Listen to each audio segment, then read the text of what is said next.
Reality of Spider-Man. The city never truly sleeps. Its streets hum with restless energy, its towers breathe with lights that blink like stars, and its people walk faster than their hearts can follow. Somewhere above them all, swinging between glass and steel, a figure moves like a shadow stitched into the fabric of dawn. He is not a myth, not a god, not a billionaire in armor. He is Peter Parker, known to the world as Spider-Man. Peter was never meant to be extraordinary. He was born an ordinary boy in Queens, raised by Uncle Ben and Aunt May after losing his parents too early to remember them clearly.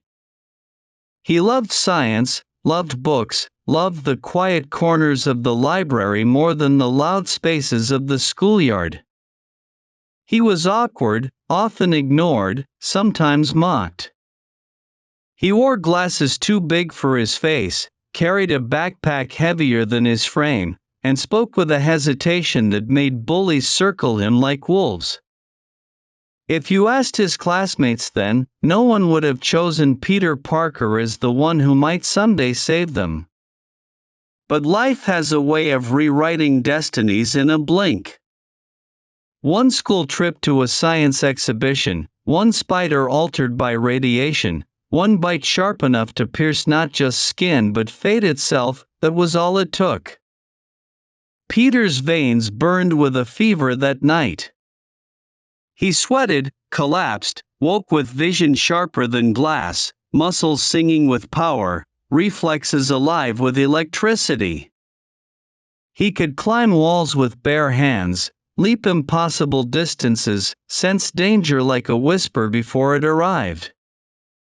Overnight, the invisible boy became someone impossible to ignore. At first, Peter saw it as a gift for himself. He tested his powers in alleys and rooftops, laughing as the wind became his partner. He built web shooters in his small bedroom, tinkering with cartridges, adjusting chemical formulas, failing again and again until the invention finally obeyed his will. With those webs, he swung through the city for the first time, his heart exploding with joy. For a boy who had spent his life trapped in silence, mocked by louder voices, the freedom was intoxicating. He wasn't just Peter anymore, he was something greater. And then, like all lessons worth remembering, came the cost.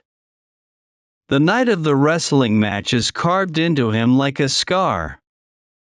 He had entered the ring wearing a homemade mask, using his powers not to help others but to earn money, to show the world he was no longer weak.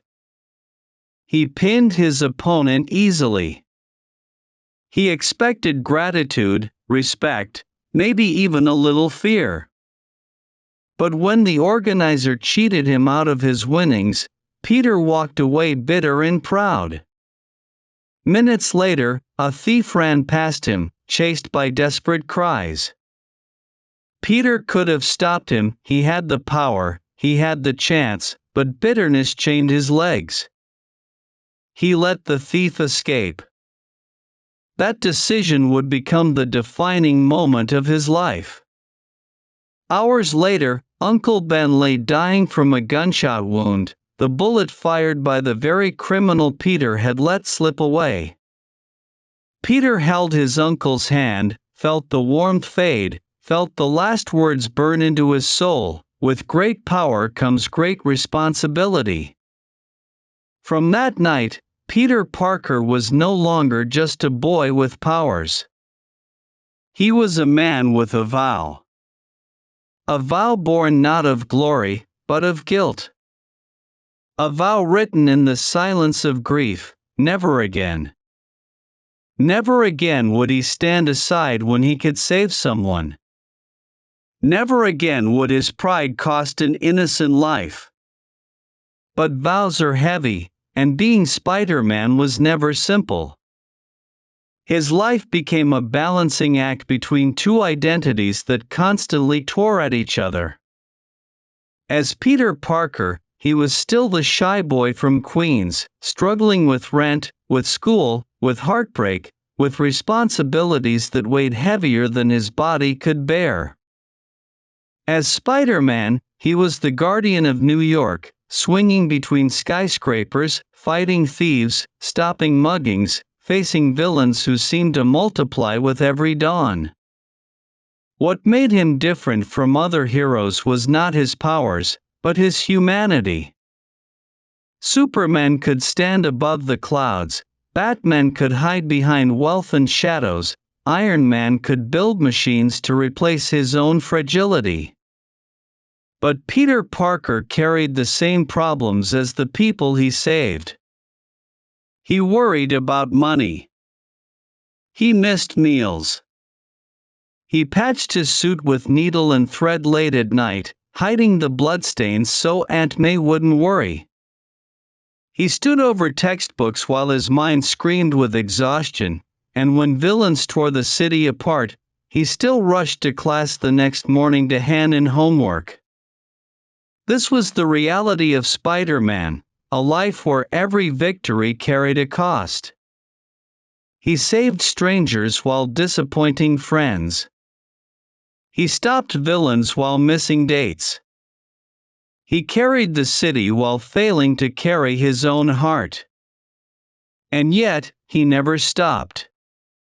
Villains rose, each one reflecting a piece of his own struggle. The Green Goblin, with madness and power twisted into cruelty. Dr. Octopus, brilliant but consumed by pride. Sandman, born from poverty and desperation.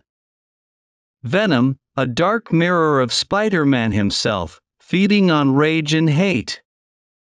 Each battle was not just fists and webs, but symbols, reminders that even the strongest can fall to their inner demons. Through it all, Peter held on to one thing: responsibility. He could have walked away at any time, surrendered the mask, chosen a quieter life. But responsibility never allowed him to. Even when he failed, even when newspapers painted him as a menace, even when his body screamed to give up, Peter swung again into the night because he knew someone, somewhere, needed him. And that is what makes Spider-Man real. Not the spider bite, not the powers, not the mask. But the choice to keep going, to carry a burden no one asked him to sacrifice his peace so others could have theirs. The morning after a battle always looked the same for Peter Parker. Bruises hidden under long sleeves. Eyes red from sleepless nights. Fingers blistered from webs that snapped back. Yet, when Aunt May called him for breakfast, he would force a smile, sit at the small kitchen table, and listen to her gentle words as if nothing was wrong. He never wanted her to see the storms inside him. He never wanted her to know that every time he swung into the night, he wondered if he would come back. That double life was not glamorous, it was exhausting. He often asked himself whether it was worth it. Every time J. Jonah Jameson printed another headline calling Spider-Man a menace, every time people shouted at him in the streets, every time he failed a test because he was too busy saving strangers, he wondered. Yet, responsibility pushed him forward.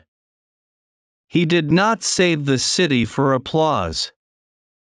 He saved it because he could not bear to see another person lose what he had lost the night Uncle Ben died. Love was another battlefield. Mary Jane Watson, her laughter, her red hair, her fierce independence, pulled Peter's heart like gravity. But love was dangerous when you lived with secrets. Every date interrupted by sirens, every lie told to protect her from truth, every tear she shed when he disappeared into the night, it hurt more than broken ribs. He loved her deeply, but he also feared losing her to the dangers his mask invited. Gwen Stacy had already paid that price. Her fall from the bridge haunted him forever, a reminder that Spider-Man's hands could not always save everyone. This guilt shaped him as much as his powers did.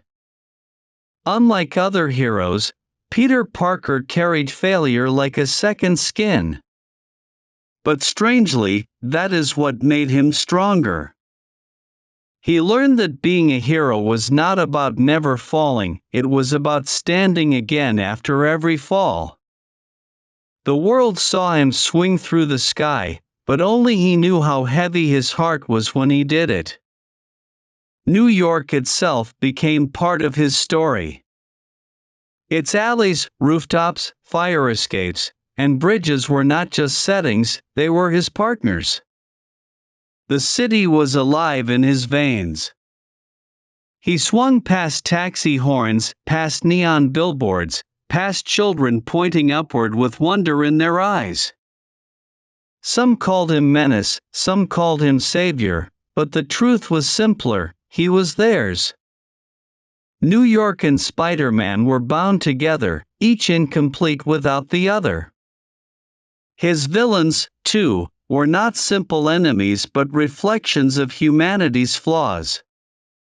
The Green Goblin represented the madness of unchecked power, the chaos that wealth and genius can unleash when poisoned by hate. Dr. Octopus embodied arrogance, a man so brilliant he thought himself above morality. Lizard showed the dangers of obsession with perfection, Venom the fury of envy, Mysterio the illusion of lies. Each fight was more than webs and punches, it was Peter wrestling with the darker possibilities of himself. For he knew he could have been any one of them, if not for Uncle Ben's words guiding him.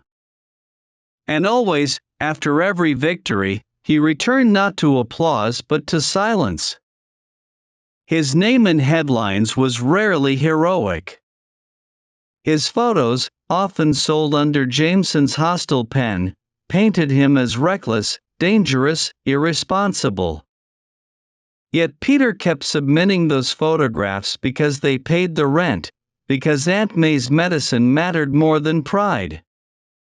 Few ever saw the irony, the man painted as a menace was the same one who saved them night after night. This was Spider-Man's reality, not glory, but sacrifice. Not endless triumph, but constant struggle. Not the life of a legend, but the life of a man who never gave himself permission to stop. What makes his story powerful is how human it is. He is not untouchable like Superman. He is not protected by wealth like Batman or Iron Man.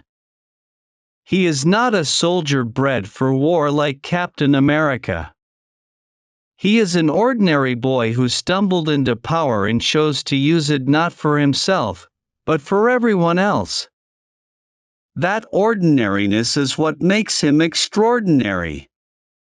Every teenager who ever felt invisible, every adult who ever juggled too many responsibilities, every soul who ever carried guilt or loss, they see themselves in Peter Parker.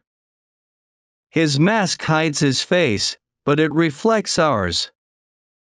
That is why Spider-Man endures. He is not a dream above us, he is a mirror among us.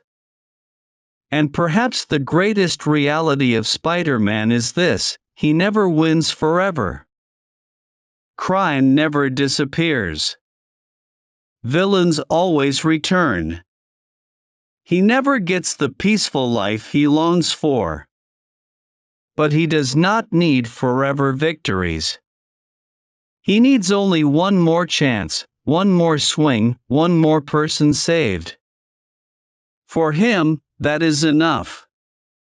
Because Spider-Man is not about perfection. Spider-Man is about persistence. The weight of the mask is heavier than the city realizes. to where it is to erase yourself, to surrender ordinary joys, to live forever between two lives that can never fully touch. Peter Parker has often stood at crossroads where he could choose to give it up. There were nights when the mask sat untouched on his desk, when his bruises throbbed too deeply, when his heart longed simply to be a young man in love. And yet, each time, the mask found its way back onto his face, because he could not ignore the truth written in Uncle Ben's last words. The truth is that Spider-Man's life is not built on victory, it is built on loss. He lost his parents. He lost his uncle. He lost Gwen. He lost nights of peace, opportunities of youth, countless moments that could have been his. And yet, he chose to build something from that rubble. He chose to believe that loss could become a foundation, that guilt could become a compass, that pain could become purpose. That is why the world believes in Spider-Man even more deeply than many other heroes. His battles are not only against men with wings or tentacles or bombs.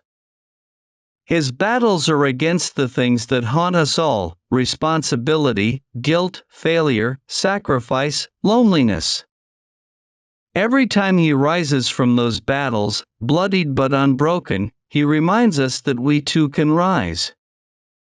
There is a particular image burned into the memory of the city: Spider-Man, half his mask torn, costume ripped, body trembling, holding a crumbling wall above, people trapped beneath. The strain bends his back, blood runs down his cheek, and every voice tells him it is impossible. Yet he does not let go. His strength is not in his muscles but in his refusal to surrender. That image is not just Spider-Man, it is humanity itself, struggling against the impossible, refusing to release hope. And still, his private life suffers. Friends misunderstand him, lovers leave him, professors shake their heads at his missed deadlines. The duality is cruel: the more he gives to the city, the less he has for himself. It is the eternal cost of being Spider-Man, that to save everyone else, he must constantly lose pieces of Peter Parker. But perhaps that is the most real part of all. Because in truth, to be human is to make sacrifices. Parents sacrifice sleep for their children.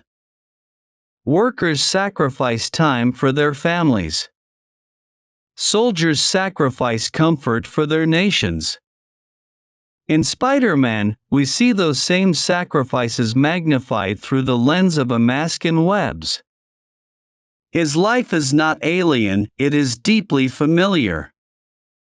When he swings above the skyscrapers, the wind tearing past his ears, the moonlight flashing on his lenses, the world below may see a superhero. But within the mask is still Peter, a boy who never asked for greatness, who never wanted glory, who only wished that the night Uncle Ben died could have gone differently. Every webline he shoots is an apology, every criminal he stops a promise kept, every life saved a redemption for the one he couldn't save. That is the reality of Spider-Man. Not a fantasy, not an untouchable legend, but a man who carries his city with weary arms and an unbroken heart. He is real because he is imperfect. He is real because he fails. He is real because, in spite of those failures, he never stops trying. If the world ever truly asks, "Who is Spider-Man?" the answer is not in his mask or his powers. The answer is in his persistence. He is every person who chooses responsibility over selfishness, who rises after falling, who carries burdens without applause. That is why his story endures, Why generations still look to the skyline hoping to glimpse a figure swinging between shadows and stars. Spider-Man is Peter Parker. Peter Parker is all of us. And that is the greatest truth of his life, the most heroic thing he has ever given. The city will always need him. And even when the headlines call him a menace, even when the world misunderstands, even when his heart breaks, he will step once more into the night, whispering the vow that shaped his destiny. With great power comes great responsibility. And with that vow, Spider-Man will always be real.